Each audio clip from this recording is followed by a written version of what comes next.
오늘 내 인생의 방향을 결정 지어줄 만한 그 엄청난 기적을 경험하였다면 여러분 그 기적을 힘입어서 내 믿음의 그 길을 지속적으로 달려갈 수 있겠습니까? 주님 앞에서 주님을 향한 그 변함없는 신뢰의 마음을 갖고 가실 수 있겠습니까? 그렇게 또 결단하고 가던 도중에 또 뭔가 감내하기 어려운 또 그 힘든 일들이 우리 가운데 일어날 수가 있어요. 그럼에도 불구하고 내가 포기하지 않고 주님을 향한 나의 마음을 내가 드릴 수 있는지 우리가 진지하게 생각을 해보아야 합니다. 예수님이 그 예전에 행하셨던 그 어떤 기적보다도 부활의 사건은 강력한 기적의 사건입니다. 사람들은 기적에 열광합니다. 그래서 얼마나 많은 사람들이 예수님을 쫓아다녔습니까? 제자들도 또 거기에 대한 그런 그 반응들을 보였었고, 그렇다면 이 부활의 사건에 대응하는 이 제자들의 모습, 처음에는 뭔 몰랐으니까 당황스러운 어떤 상황 속에서 갑자기 부활하신 주님을 접하게 됐던 거지 않습니까? 근데 그 이후, 부활을 경험한 이후 이 제자들의 모습을 보면 어떤 그 부활에 대한 그 감격, 또 부활에 대한 그래서 거기에 그 힘입어서 나오는 어떤 그 믿음의 당당함, 그런 것들을 우리가 기대해 보는데 찾아볼 수가 없는 거예요. 특별히 오늘 본문을 보면 장면이 어디에서 시작이 됩니까? 예루살렘에서 갈릴리로 내려온 이 제자들의 그 모습. 근데 그 모습이 뭔가 안절부절 못하는 제자들의 그 모습으로부터 시작이 됩니다.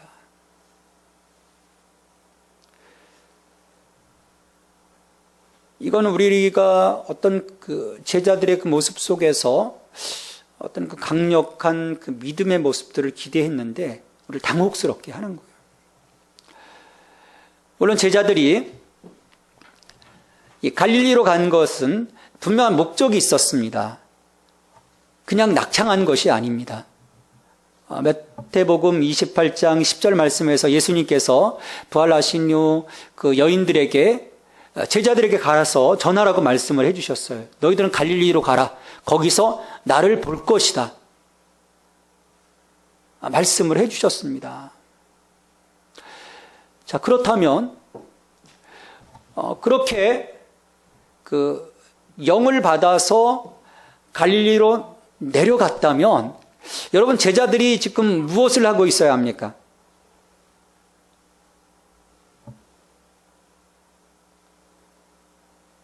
지난 그 어려움을 뚫고 왔잖아요. 서로 모여서 그 고난을 뚫고 온 서로를 좀 격려해주고 하나님 나라를 위해서 함께 좀 기도하고 또 오시겠다고 하시는 그 예수님을 기다리는 그런 모습들을 우리가 봐야 되는데 제자들의 모습 속에서는 어떤 그 목적 그리고 오실 그 예수님에 대한 기대조차도 전혀 보이지 않고 있어요. 어떤 확신이 없는 가운데 안절부절 못하는 제자들의 그 모습만이 오늘 그 말씀 속에 비춰지고 있습니다.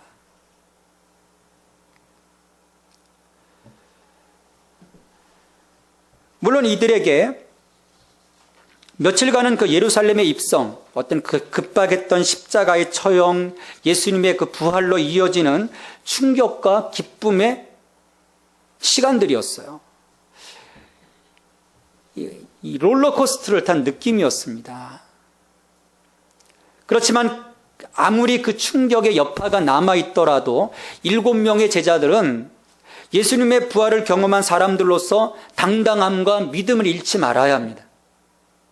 하지만 제자들은 이 지금의 상황을 확신할 수 없었던 마냥 안절부절 못하고 있었습니다.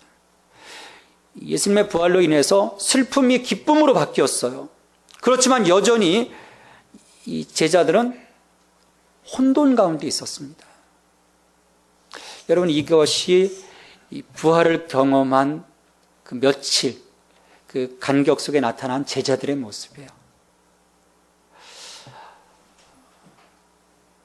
여기에서 주님은 이들을 향한 계획을 갖고 계십니다. 오늘 우리들의 그 삶 속에서도 마찬가지입니다.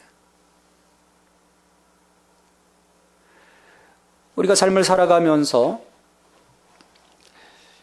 어떤 정말 힘든 그런 상황들을 맞이할 때가 있습니다. 그러다 보면 제자들처럼 그 심적 갈등을 겪는 상황들에 부닥치게 되죠. 우리가 그것을 어떻게 풀어갈 수 있을까? 여러분, 우리의 혼자의 힘만으로서는 이것을 풀어갈 길이 없어요.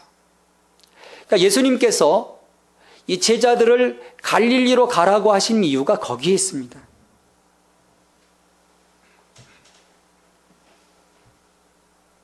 해답이 그 제자들 속에 있는 것이 아니고 예수님에게 있다는 것을 보여주시기 원하시는 거예요.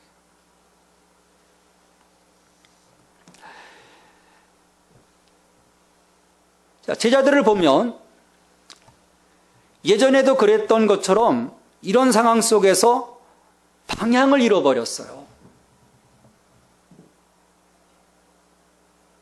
그들이 가야 할 길을 지금 잃어버린 것입니다.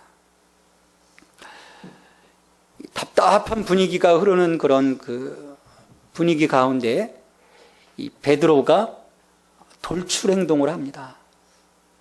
갑자기 물고기를 잡으러 가겠다고 이야기를 해요. 정말 뜬금없는 행동입니다. 여러분, 그렇다면 이 제자들이, 나머지 그 6명의 제자들, 지금 여기 갈릴리에 모여있는 제자들이 누굽니까? 시몬 베드로, 또 예수님을 의심했던 도마, 또 나다나엘, 또 늘 베드로와 함께 다녔던, 예수님을 보좌했던 안드레, 야고보와 요한, 그리고 이름이 알려지지 않은 그 2명의 제자들, 7명이 지금 모여있는 거예요. 그러면 베드로가 그러면 6명이 말려야 되지 않습니까? 근데 어느 누구도 말리지 않고 모든 제자들이 다 부안해동에서 배를 타고 가버립니다. 자, 이렇게 뜬금없이 물고기를 잡으러 간 제자들의 행동을 보면서 혹자는 비신앙적이라고 비난할 수도 있어요. 또 요한복음 20장 21절에 보면 부활하신 후 예수님께서 제자들에게 나타나셔서 명령을 하시죠. 사명을 주세요. 아버지께서 나를 보내신 것 같이 나도 너희를 보내노라. 그러게 이 제자들이 선교 현장으로 가지 않고 물고기 잡으러 간 것은 부활의 신앙을 저버리는 행동이라고 말할 수도 있습니다. 또 반대로 어떤 분들은 이 십자가 부활, 이 엄청난 일들을 겪은 제자들에게 이 쉼을 통한 심리적인 치료의 시간이 필요하다고 보는 거예요. 어떤 그 사건들을 통해서 경험하게 되는 그 스트레스로 인한 사실 그 압박이 참 무겁습니다. 그런 부분들을 치료하지 않으면 그것이 그의 삶을 수시로 이제 괴롭히게 되죠. 그래서 이 고기 잡으러 간 이들의 행동을 치료의 일환으로 옹호하는 이들도 있어요. 그래서 뭔가 좀 풀어보고자 하는 그런 그 제자들의 그런 행동이 아니었을까 옹호하기도 하죠. 하지만 정작 예수님은 제자들의 이와 같은 행동에 대해서 그 어떤 평가와 책망도 하지 않으셨어요. 여러분, 왜 그러셨을까요? 주님은 우리의 체질을 아시는 거예요. 인간의 연약함으로부터 나오는 하나의 행동이심을 우리 주님은 아셨던 겁니다. 베드로는 부활하신 예수님을 만났습니다. 그리고 그 말씀을 듣고 갈릴리로 지금 와 있는 거예요. 그리고 오실 주님을 기다리는 상황입니다. 그런데 그럼에도 불구하고 뭔가 지금 확신하지 못하고 안절부절 못하다가 결국 한다고 하는 행동이 고기 잡으러 가겠다는 것입니다. 그러니까 지금 상황, 그 답답한 상황, 기다리는 상황을 견디지 못하고 뭔가를 좀 해야만 괜찮아지지 않을까 하는 생각에, 그럼 예전처럼 바다에 나가서 고기를 잡다 보면 좀 마음이 안정되지 않을까, 좀 괜찮아지지 않을까, 그런 기대를 가졌던 거예요. 물론 다른 제자들도 같은 마음을 가졌기에 배를 타고 고기를 잡으러 간 겁니다. 우리는 여기에서 7명의 이 제자들을 통해서 오늘 우리들이 신앙이 갖고 있는 문제를 볼 수 있어야 합니다.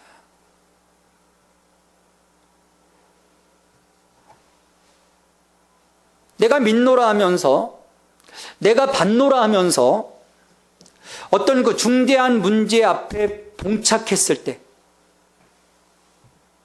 정말 그 심각한 그 어려움에 내가 직면했을 때 주님의 오심을 기다리지 못하고 그 방향을 잃어버린 채 불안해하는 이들이 많습니다.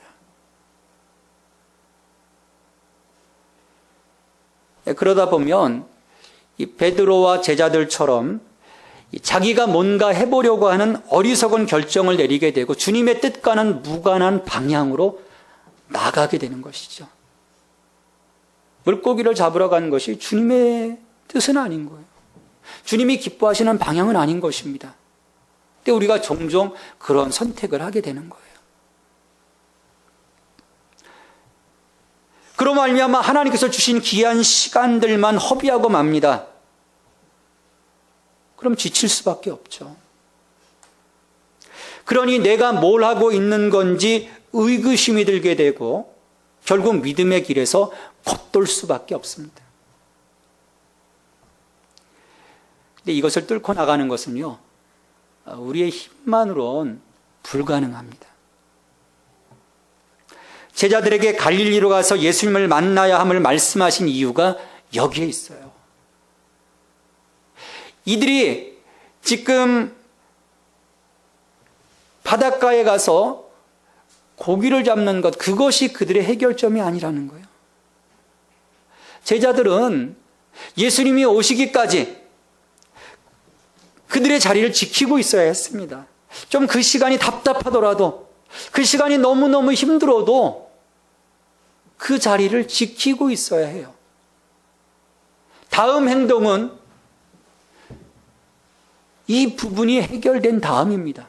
주님이 오신 다음에 그 다음에 이어지는 거예요.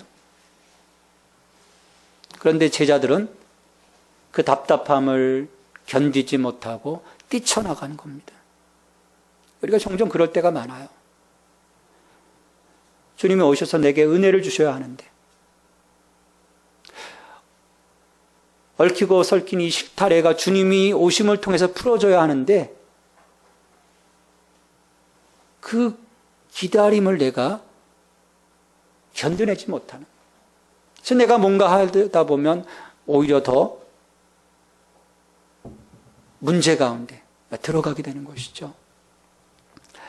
자, 이와 같이 나름대로 활로를 찾고자 물고기를 잡겠다고 나간 이 제자들, 그들의 기대와는 달리 밤새도록 물고기를 한 마리도 잡지 못합니다.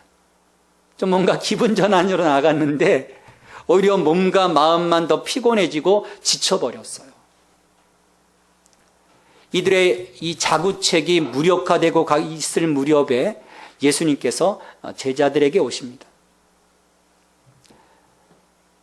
찾아오신 예수님은 바닷가에 서서 지금 물고기 잡고 있는 제자들을 긍휼의 마음으로 바라보시는 거예요.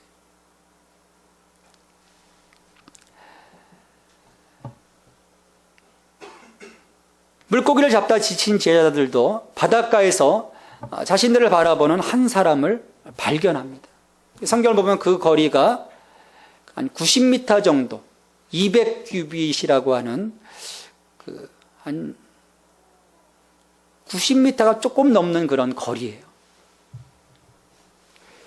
그러니까 누군가를 알아볼 수 있는 그런 거리입니다. 근데 제자들이 예수님이신 줄을 알아보지 못해요. 자, 이처럼 예수님을 알아보지 못한 제자들에게 예수님께서 물어보십니다. 얘들아, 너희에게 고기가 있느냐?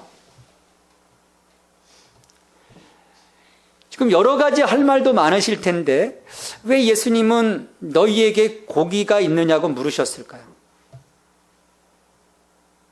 몰라서 물으신 걸까요? 이미 예수님께서는 알고 계세요. 쟤네들 지금 고기 한 마리도 못 잡고 헛수고만 하고 있는 거 아십니다.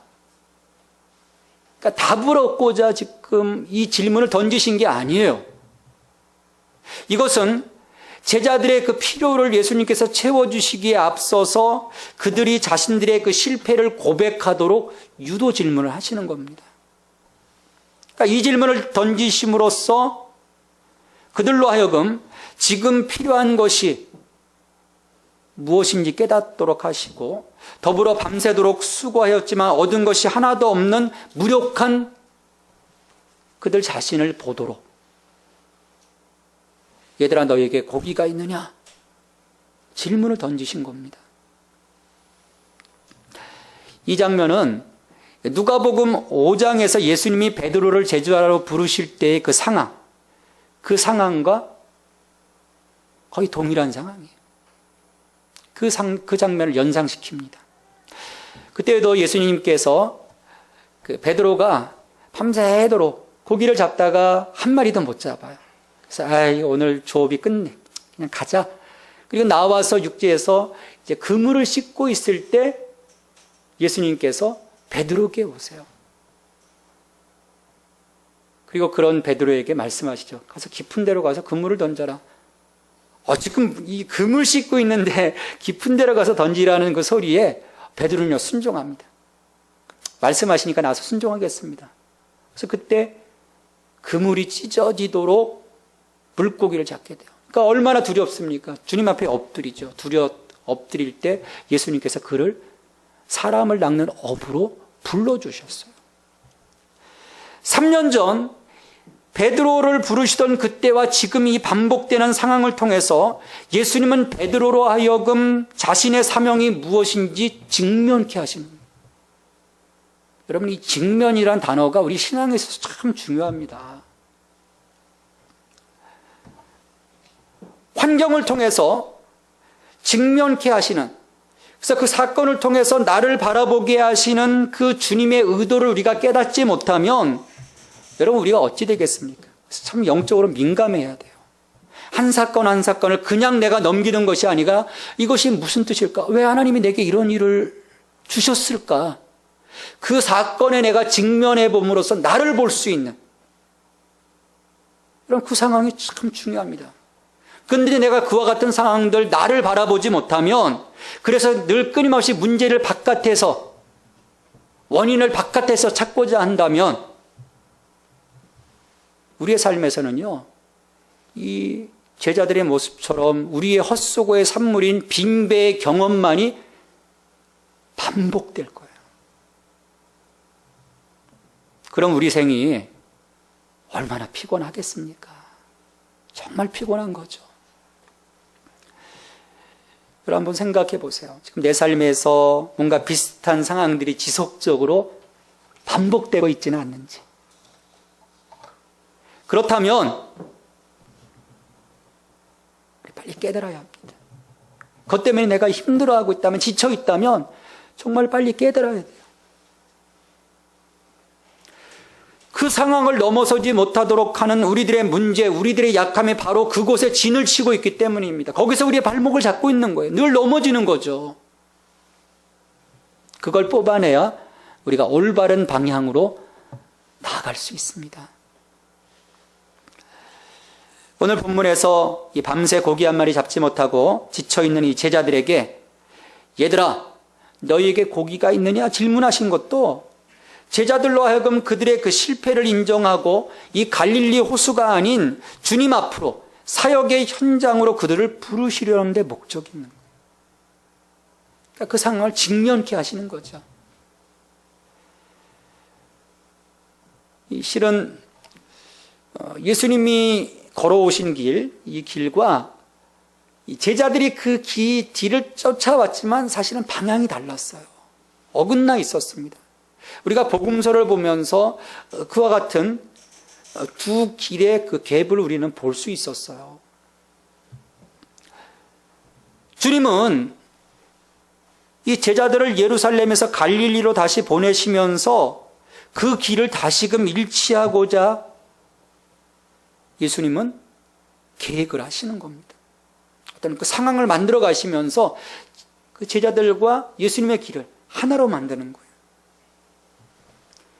그 왜곡된 그 제자들의 길, 그것을 바로잡아주고자 하시는 것이죠. 그래서 갈릴리로 가신 거예요. 처음 그들이 부름받았던 그 자리, 첫사랑. 우리가 주님의 부르심을 받았음에도 불구하고 내가 은혜를 입고 주님 앞에 선서했음에도 불구하고 이 시간이 지나다 보면요, 다른 그 마음들이 들어오게 돼 있어요. 탐욕의 마음이 들어오고 왜곡된 마음들이 들어와서 너는 너의 십자가를 지고 너를 부인하고 나를 쫓으라 말씀하셨지만 어긋난 길을 가게 되는 거예요. 그러면서 나는 잘 가고 있다고 보지만 우리 주님은 그렇지 않은 거예요. 우리 주님은 그 길을 다시금 맞추시기 원하시는 거예요. 그래서 직면케 하는 그 상황들을 통해서 우리로 하여금 깨닫게 하시는 거예요. 예수님의 물으심에 얘들아 너에게 고기가 있느냐, 이 물음에 제자들은 실망으로 가득 찬 대답을 합니다. 한 마리도 없습니다. 지금 전직 어부가 몇 명입니까? 지금 4-5명이 전직 어부예요. 밤새 한 마리도 못 잡았으니 얼마나 실망이 컸겠습니까? 낙담하고 지쳐있는 제자들에게 예수님께서 말씀하세요. 그물을 배 오른편에 던지라. 그리하면 잡으리라. 여러분, 여기서 오른편, 왼편, 이게 중요한 것이 아닙니다. 실은 밤새도록 제자들이 그물을 왼편에도 던져봤을 것이고 오른편에도 던져봤을 거예요. 얼마나 많이 노력을 했겠습니까? 그러니까 그물을 어디에 어떻게 던질까 하는 것은 문제가 되지 않습니다. 왜냐, 주님이 그물을 왼편에 던지라 하면 거기에서도 놀라운 일이 일어날 겁니다. 하나님의 기적은 이 배 한 폭의 차이에서 내게 일어날 수도 있고 일어나지 않을 수도 있는 것입니다. 하지만 우리가 그것을 극복하지 못하고 여전히 이 주님의 말씀의 반대편에 서려고 하면 그것이 비록 배 한 폭의 차이처럼 작은 거리라고 하여도 이 정도 어긋났는데 괜찮지 않을까? 생각할 수도 있겠지만 이 배 한 폭의 작은 차이라 하더라도 그 결과는 없는 거예요. 여러분, 이게 믿음입니다. 믿음은 일치해야 하는 것입니다. 대충이라는 것이 없는 것이죠. 우리의 삶에서 중요한 것은 주님의 말씀대로 순종하느냐입니다. 만일 그렇지 않으면, 그래서 자신의 지혜와 방법, 경험만으로 일을 한다면, 그래서 여전히 나 자신이 주도권을 잡고 있다면 우리는 밤새도록 수고하다가 빈 그물만 올린 제자들처럼 헛수고만 경험하게 될 거예요. 겉으로만 뭔가 요란한 것이죠. 예수님이 잎사귀만 무성한 무화과 나무를 왜 저주를 하셨겠습니까? 열매가 없거든요. 보이는 것은 화려한데 뭔가 있을 것 같은데 정작 열어보면 열매가 없는 거예요. 그러기에 우리는 속히 우리의 실패를 주님 앞에서 인정해야 합니다. 내 노력, 내 힘만으로는 내가 아무것도 할 수 없음을 고백할 수 있어야 해요.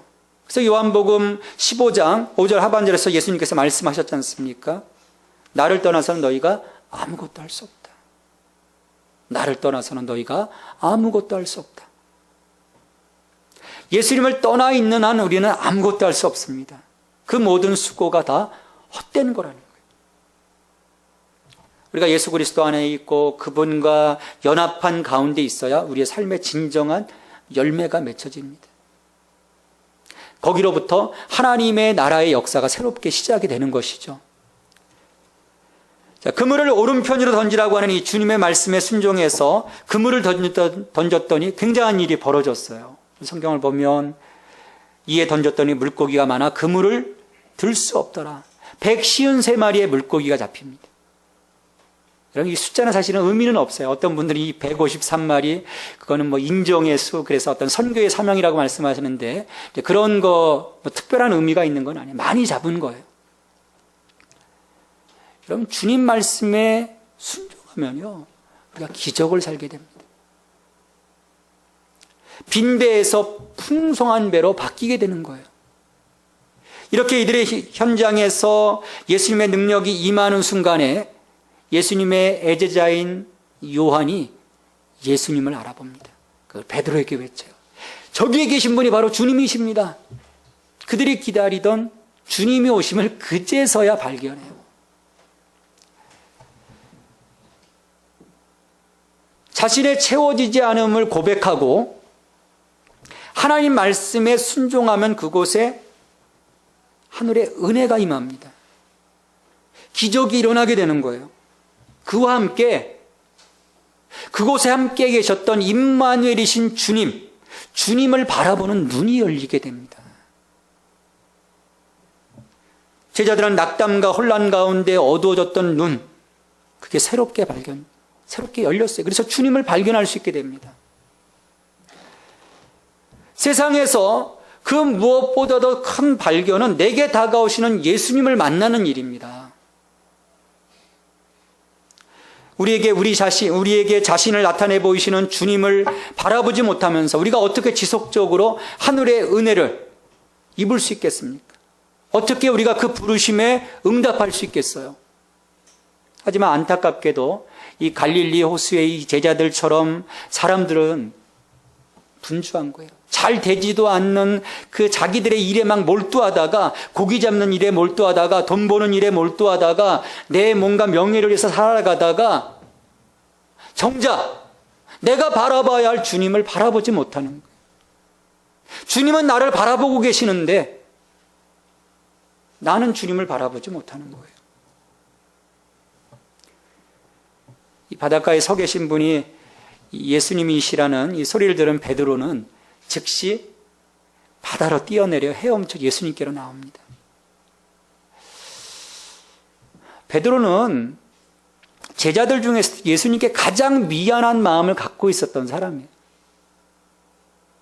난 절대 당신 배신하지 않습니다. 딴 놈들 다 배신하더라도 저만은, 근데 아주 강렬하게 주님 보는 앞에서 배신하잖아요. 얼마나 주님에 대한 그런 미안함이 있죠. 또 그 누구보다도 그 열정적인 베드로가 예수님을 사랑합니다. 또 게다가 지금 3년 전 그 자기 자신을 불러주셨던, 사람을 낚는 어부로 불러주셨던 그때의 상황에 직면케 하심으로 우둔한 자신을 깨닫게 하시는 주님으로 인해 지금 마음이 뜨거워져 있어요. 야, 주님이시구나. 야, 주님이란 소리에 그냥 뛰어든 거예요. 누구보다도 먼저 주님 앞에 가서 무릎 꿇기 위해서 간 겁니다. 참 이 베드로의 이 단순함과 이 열정, 이 우리에게 좀 필요해요. 우리는 너무 복잡하고 너무 그냥 마음이요, 그냥 이 속이 복잡합니다. 좀 단순함이 필요해요. 왜냐하면 우리의 이 신앙의 단순함이 있을 때 순종할 수 있습니다. 단순하지 못하면요, 여러 가지 막 머리 굴리다 보면 이 버스 떠나가는 기회를 놓쳐버리죠. 베드로가 물속으로 뛰어내리고 배에 남아있던 제자들도 주님이십니다라는 소리에 어떤 마음이 들었겠습니까? 해를 다 뿔뿔이 흩어졌지 않습니까? 예수님이 잡히시던 날 밤 다 뿔뿔이 흩어졌어요. 그러니까 주님에 대한 어떤 민망함, 또 자신들에 대한 어떤 실망감, 이런 감정들로 지금 복잡해 있었기 때문에 이게 물고기 잡으러 간 거예요. 가서 이들의 어떤 그 마음을 좀 이렇게 풀어보려고 하는 그런 마음들이 있었을 거예요. 그런 제자들에게 예수님이 찾아오셨고 자신을 나타내 보이신 것입니다. 예수님은 그들이 의지하고 바라봐야 할 것이 무엇인지를 분명히 계시해 주신 거예요.